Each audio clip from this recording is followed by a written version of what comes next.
So we can compare 3-5 materials and 2-6 materials. We have both all those things. And compared to 3-5 materials, 2-6 materials, highly polar materials. Zinc sulfate, they are highly polar materials.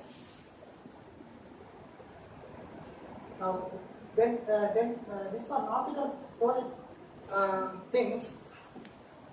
Nowadays, people go for terabyte hard disks. Petabyte hard disks are available nowadays. 1024 terabytes called petabytes. So we can say right from 1920 to 2016 movies in single 1 petabyte hard disk, which are available in the market now. So earlier we used to have 3 CDs to watch a movie, 3 CDs you love. So after that people started using 1 CD. So now then 3 movies in 1 CD. Then now people use many movies in particular 1 CD. 1 CD. So as I said, 1920 over 100 years we can save in a particular CD. Pen drive. So Blu-ray discs, so which are available in the market now, 1 petabyte CDs or DVD. So blue laser, UV laser, these are available. The DMS material, dilute magnetic semiconductor materials, and in the year 2007, 2 physicists got Nobel Prize for the IT department. And this is the first time that 2 physicists got Nobel Prize for another department. Peter Grunberg and another thing, or GMR, giant magnetoresistance. We have materials sandwiched between 2 magnetic materials which show different behavior. So GMR materials which are used in supercomputers. Yes. And also we can go for 3-5 DMS material, 2-6 DMS material. So either CD, M and TE, there are 3 magnetic impurities are there. One is manganese, another one is ferrous and cobalt. And these 3, out of these 3, manganese is very easily doped. So manganese can be doped with CDTE, and it shows CDTE, Mn. So CD, M and TE, 2-6 DMS material are semi-magnetic semiconductors. Even if we add a small amount of impurities, it shows different behavior. So this can be used for storage materials for supercomputers. And also 3-5 DMS materials, gallium arsenide, gallium manganese arsenide. So it will show all these are ferromagnetic materials. Depending on the usage, people will use either gallium manganese arsenide or CDMA. So these are all the things for optical purposes people have used. So almost all ternary materials I have given. Aluminum, gallium arsenide, and because this is ternary material and this is quaternary material, so we are working for quaternary material, and quinary material is also available. So people use, when you go for any superconductors, for example take superconductors, and nowadays the highest temperature is achieved is 196 Kelvin, 195 Kelvin. So we can go for number of elements put together, alloys, and superconductors will exist. So when Cameling one was found out only one material, that was mercury, 4.2 Kelvin, it showed superconductivity.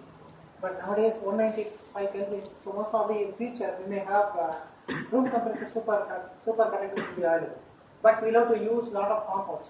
We have to use minimum 14 or 15 compounds.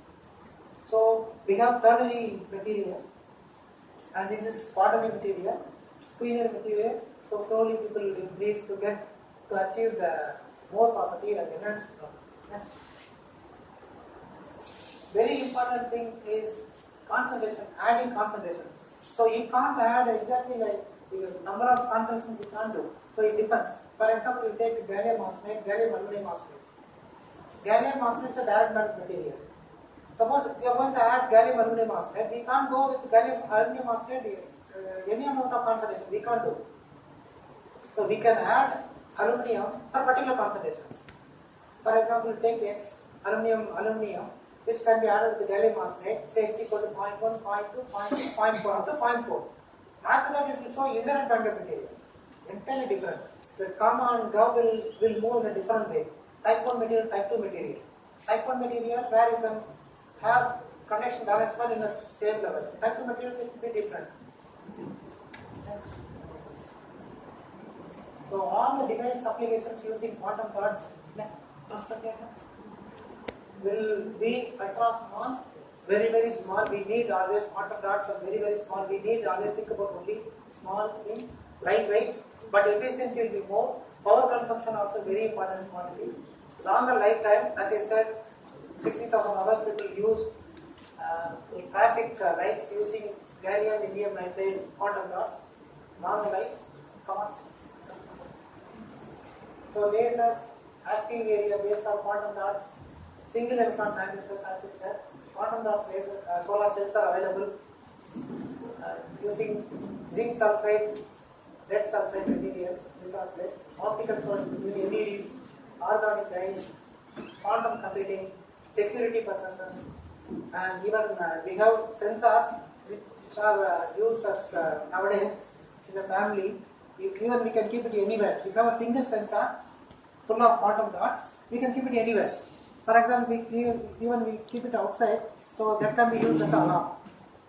Even if I want to keep sensor here, immediately it will absorb myself fully.